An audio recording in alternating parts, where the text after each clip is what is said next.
बिस्मिल्लाहिर्रहमानिर्रहीम। इब्तिदा है उस खाले के कायनात के नाम से जिसकी तारीफ करने से तारीफ करने वालों की ज़बानें कासिर हैं, और लाखों दरूद मोहम्मद सल्लल्लाहु अलैहि वसल्लम पे जो इस कायनात के लिए मुअल्लिम आज़म हैं। डियर स्टूडेंट्स, अस्सलाम वालेकुम।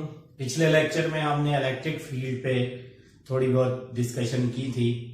उम्मीद है कि आपने वो वीडियो देख ली होगी। अगर नहीं देखी है तो एक बार फिर देख लीजिए, क्योंकि आज जो हम कंसेप्ट डिस्कस करेंगे ये कंसेप्ट टोटली उसी कंसेप्ट से रिलेटेड है। तो आज का जो हमारा टॉपिक है उसका नाम है इलेक्ट्रिक फील्ड और electric lines of force. Electric field lines या इलेक्ट्रिक लाइंस ऑफ फोर्स, इसको डिफाइन करते हैं strength of electric field. Strength and direction of electric field is indicated by drawing some lines. These lines are called electric lines of force. Electric field की direction को कुछ lines से represent किया जाता है। इन लाइंस को इलेक्ट्रिक लाइंस ऑफ फोर्स कहते हैं। इसको हम एक्सप्लेनेशन में यूं लिखेंगे कि सबसे पहले हम क्या करते हैं, एक एक्टिविटी से वही इब्तिदा करते हैं। Suppose we have a positive central positive charge. मेरे पास या हमारे पास एक सेंट्रल पॉजिटिव चार्ज मौजूद है। We place a test charge at different locations. हम इस पे मुख्तलिफ लोकेशंस के ऊपर टेस्ट चार्ज रखते हैं। यहाँ पे भी रखते हैं, फिर इस पोजीशन पे रखते हैं, फिर इस लोकेशन पे रखते हैं, फिर इस लोकेशन पे रखते हैं, और फिर इस लोकेशन पे रखते हैं। और पिछले टॉपिक की तरह जैसे इलेक्ट्रिक फील्ड में हमने कहा था कि हम मुख्तलिफ पोजीशन पे रखते हैं। What will happen to these charges? इन चार्जेस का क्या होने जा रहा है? इन चार्जेस का ये होगा कि ये charges, these charges are repelled from electric field. ये क्या करेंगे? इस चार्ज के इलेक्ट्रिक फील्ड से रिपेल होंगे, यानी ये इसको दूर फेंकेगा। जब ये दूर फेंकेगा तो we will draw lines in the direction of repulsion. हम क्या करेंगे? ये लाइनें ड्रा करेंगे रिपल्जन की डायरेक्शन में, और these lines are called electric lines.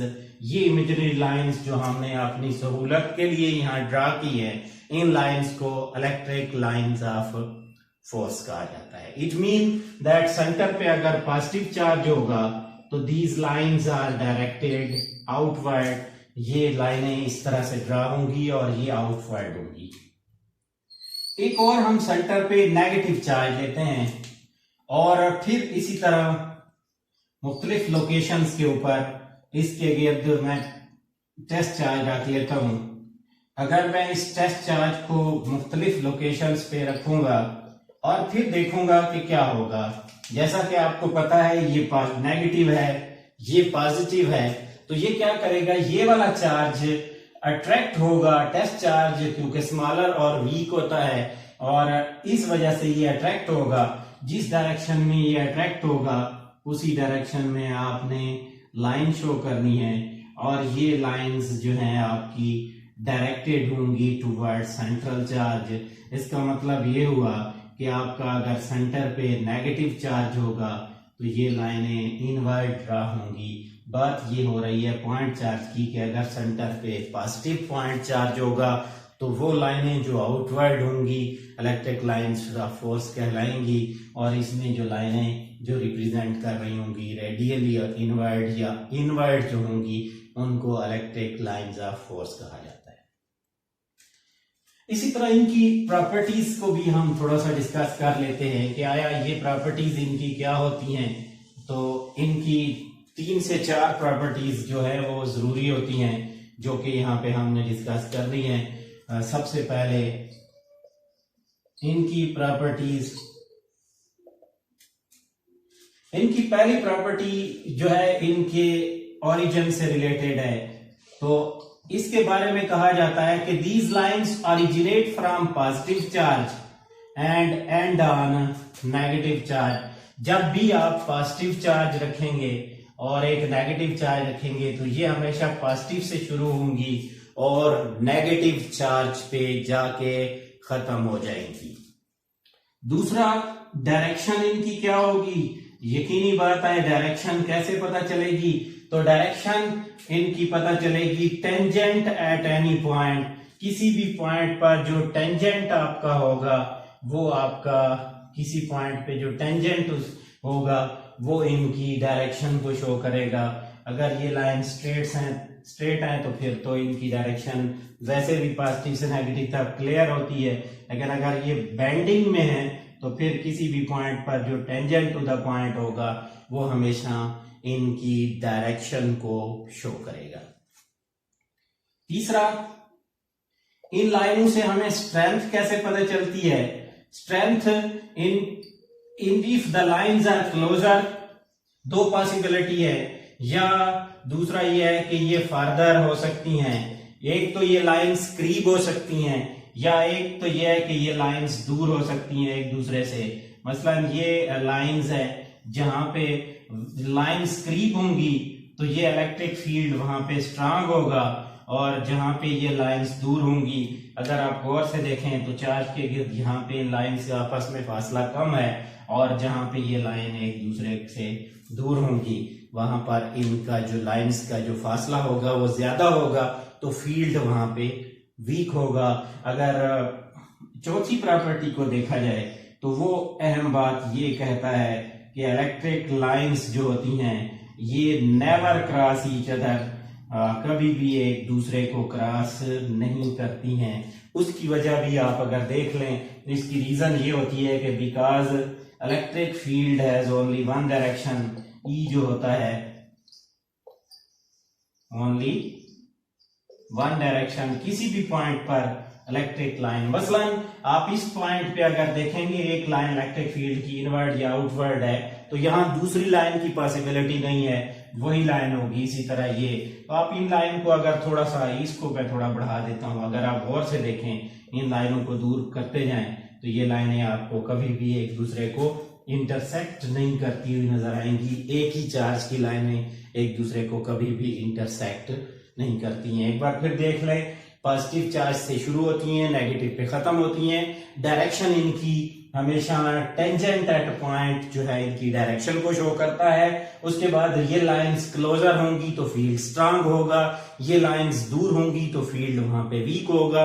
इसी तरह अगर इन लाइंस के बारे में ये कहा जाता है कि ये कभी क्रॉस नहीं करती हैं, इसकी वजह ये होती है कि अगर ये क्रॉस करेंगी उसका मतलब इलेक्ट्रिक फील्ड की एक नहीं दो डायरेक्शन होती हैं, लेकिन इलेक्ट्रिक फील्ड हमेशा एक ही डायरेक्शन में होता है, इसलिए they never cross each other. इसी तरह कुछ प्रॉपर्टीज और भी इसके अंदर, हम कुछ इनकी इंटरेक्शंस अगर देखी जाएं, आपस में इनकी इंटरेक्शंस क्या होंगी।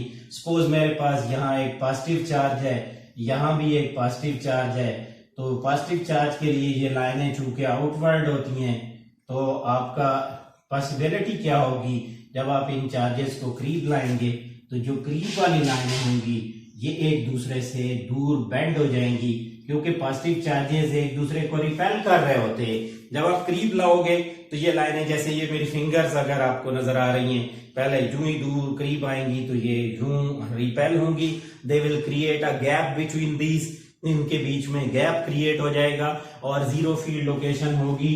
और ये जो रीजन आपको नजर आ रही है यहाँ पर, इनका आपस में कभी भी मैचिंग नहीं होगी। कब? जब इनके सेम चार्जेस होंगे, दो चार्जेस सेम होंगे, चाहे वो पॉजिटिव हों चाहे वो नेगेटिव हों। अगर आप चाहें तो नेगेटिव के लिए भी इन्हीं को ड्रा कर सकते हैं, लेकिन नेगेटिव के लिए ये अंदर की तरफ होती हैं, लेकिन जब आप करीब लेके आएंगे इन चार्जेस को, जिनके लिए इस साइड वाली मैं जानबूझ के ड्रा नहीं कर रहा, ये एंड पे इसीलिए ड्रा करता होता हूँ, आप देख लें जब आप करीब लाएंगे तो रिपल्जन की वजह से इनका जो बिहेवियर होगा, ये अंदर की तरफ यहाँ भी, और ये बीच में आपको थोड़ा सा गैप दिखाई देगा, और ये लाइनें। In case of opposite charges, अब अपोजिट की बारी आती है तो मसला ही खत्म हो गया, एक पॉजिटिव एक नेगेटिव। तो नेगेटिव के लिए वैसे भी ये डायरेक्टेड इनवर्ड होती हैं, और पॉजिटिव के लिए वैसे भी ये डायरेक्टेड आउटवर्ड होती हैं। तो जहां बीच में ये होगा कि they will be in the form of joint या स्फेरिकल फॉर्म आप ये कह सकते हैं, या ये खास इन जॉइंट फॉर्म होंगी। तो अगर आप इसको फिंगर्स को यूं मिला लें, ये देखें जैसे इनके बीच में गैप खत्म हो चुका है, तो यहाँ पे भी गैप ऑलमोस्ट खत्म हो चुका होगा। इन लाइनों का कोई गैप नहीं होगा, ये लाइनें हमेशा अटैच हो जाएंगी और ये जो शेप आपको नजर आएगी इस तरह की होगी। एक और पॉसिबिलिटी है कि प्लेट्स के केस में इनका बिहेवियर कैसा होता है।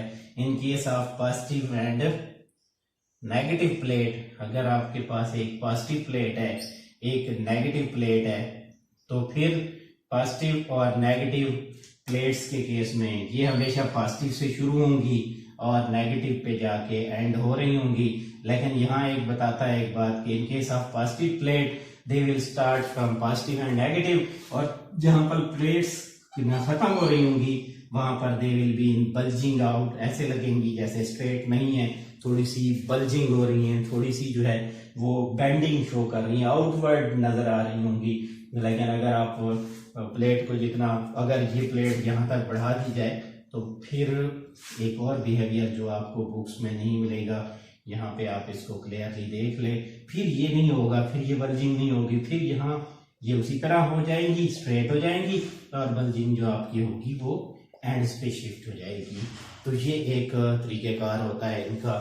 आखिरी कि अगर आप एक मेटल लेते हैं, ये न्यूट्रल मेटल है क्योंकि मेटल में फ्री इलेक्ट्रॉन होते हैं, एज अ होल मैटर का जो बिहेवियर होता है न्यूट्रल होता है, और आप यहाँ एक पॉजिटिव टेस्ट चार्ज रखते हैं, तो अब क्या होगा, पॉजिटिव चार्ज की जो लाइनें होंगी वो नेगेटिव की तरफ इस तरह यूं अट्रैक्ट होंगी, यानी जो इलेक्ट्रॉन होंगे वो अपने आप को इधर जाहिर कर लेंगे, सरफेस पे ले आएंगे, और आपका जो बिहेवियर होगा आपको ऐसे नजर आएगा कि ये लाइनें अंदर जा रही हैं और यहाँ से बाहर से शुरू हो रही हैं, और यहाँ पे जो है ये अंदर की तरफ यहाँ पे जा रही हैं। तो ये in case of point charge and metal surface होता है, यानी जब नहीं होगा ये मौजूद आपस में नहीं होंगे तो कुछ बिहेवियर नहीं होगा, लेकिन अगर ये एक दूसरे के साथ नजर आएंगे, बाकी हमने वो देख लिया, सेंटर पे सिर्फ ये पॉइंट चार्ज होगा तो ये बाहर की तरफ होंगी आखिरी बार, और अगर सेंटर पे